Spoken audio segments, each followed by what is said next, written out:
Viewers this is Mintu welcome to my YouTube channel study knowledge.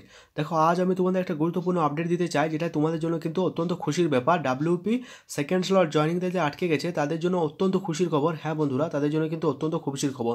তো onscreen show হচ্ছে, দেখতে পাচ্ছ তোমাদের জয়নিং কিন্তু ফেব্রুয়ারি মাসে হতে চলে। এটা কেন লিখলাম থাম্বনেলে, বিস্তারিত আলোচনা করবো ভিডিওর মাধ্যমে।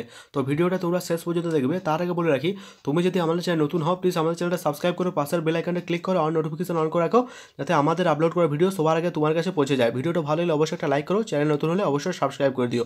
চলো দেরি না করে ভিডিওটা শুরু করা যাক। তো দেখতেই পাচ্ছ তোমাদের জন্য কিন্তু অনস্ক্রিন শো হচ্ছে, দেখতে পাচ্ছ একটা বিগ নিউজ, এবং তোমাদের জন্য বলতে পারো ফেজ 1 সেকেন্ড স্লট জয়নিংয়ের জন্য কিন্তু অত্যন্ত একটা খুশির খবর, সেটা তোমাদের সঙ্গে আজকে শেয়ার করব।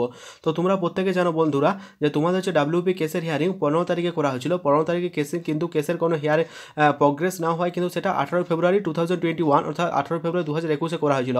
কিন্তু সেদিনও কিন্তু স্যাটের কাছে কেসটা না হওয়ায় তোমাদের কিন্তু 24 ফেব্রুয়ারি 2021 নেক্সট হিয়ারিংয়ের ডেট দেওয়া হয়। হ্যাঁ বন্ধুরা, কিন্তু দেখো 24 তারিখে কেসের হিয়ারিংটা পরিবর্তন করে 22 তারিখে করা হয়। হ্যাঁ বন্ধুরা, 24 তারিখে পরিবর্তন করে এটা কিন্তু 22 তারিখে করা হয়। 22 তারিখে করা হয় কেন?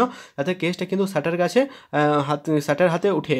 তো 24 তারিখে উঠলে জয়নিংটা এ মাসে সম্ভব নয়, তাই তার পরিবর্তে 22 তারিখে করা হয়। হ্যাঁ বন্ধুরা, তোমাদের নেক্সট হিয়ারিংয়ের ডেট 22 ফেব্রুয়ারি 2021। 22 তারিখে স্যাটের কাছে কেসটা একবার উঠলেই কিন্তু ফুড এসআইয়ের মতো কেসটা মিটে যাবে। তবে 24 তারিখের পরিবর্তে তোমাদের কিন্তু 22 তারিখে কেসটা করা হয়েছে, এবং 22 তারিখে আশা রাখছি তোমাদের কেসটা ডিসক্লোজ হয়ে যাবে, এবং ডিসক্লোজ হলেই কিন্তু তোমাদের এ মাসে জয়নিং হওয়ার সম্ভাবনা রয়েছে কিন্তু প্রচুর পরিমাণে, মানে জয়নিং হওয়ার সম্ভাবনা প্রায় 90% তোমরা বলতে পারো। ঠিক আছে, তো এই মাসেই তোমাদের জয়নিং হওয়ার সম্ভাবনা সব থেকে বেশি রয়েছে, কারণ 24 তারিখের পরিবর্তে 22 তারিখে করা হয়, যাতে স্যাটের কাছে কেসটা ওঠে এবং স্যাট কিন্তু একদিনে রায় দিয়ে দেন এবং তোমাদের কেসটা ডিসক্লোজ হয়ে যায়। তো পুলিশ রিক্রুটমেন্ট বোর্ড স্যাটের অর্ডারের উপরে কিন্তু নির্ভর করে বসে আছে। স্যাট যেই মুহূর্তে অর্ডার বা আদেশ দিবেন, সেই মুহূর্তে পুলিশ রিক্রুটমেন্ট বোর্ড কিন্তু চাইবে তোমাদের কিন্তু এ মাসে জয়েনিংটা করিয়ে দিতে। তো এই মুহূর্তে সব থেকে যেটা বড় নিউজ, তোমাদের 24 তারিখের পর তো 22 তারিখে করা হয়, এবং তোমাদের জয়েনিং কিন্তু এ মাসে হতে চলেছে, এমনই কিন্তু আমরা আপডেট পেয়েছি। হ্যাঁ বন্ধুরা, তো পুলিশ রিক্রুটমেন্ট বোর্ড একটা পক্ষ থেকে কিন্তু একটা মিটিং কন্ডাক্ট করা হবে। সেই মিটিংয়ে কিন্তু তোমাদের আলোচনা করা হবে, এই মাসে জয়েনিং করিয়ে দেওয়ার প্রবল সম্ভাবনা রয়েছে। তো তোমাদের 24 ফেব্রুয়ারি যে তোমার নেক্সট হিয়ারিংয়ের ডেট ছিল, সেটা কিন্তু পরিবর্তন করে 22 তারিখে করা হয়, যা তোমাদের জন্য কিন্তু অত্যন্ত খুশির খবর। এই ছিল তোমাদের গুরুত্বপূর্ণ আপডেট বন্ধুরা। এরকম নিত্য নতুন আপডেট সবার আগে পেতে কিন্তু চ্যানেলটা এখনই সাবস্ক্রাইব করে রাখো।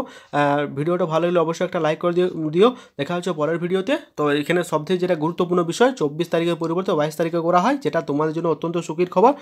তোমাদের কিন্তু জয়নিং এ মাসেই হতে চলেছে, এটা তোমরা ধরে চলো 90%। ঠিক আছে, দেখা হচ্ছে পরের ভিডিওতে। ততক্ষণ অবধি ভালো থেকো, সুস্থ থেকো।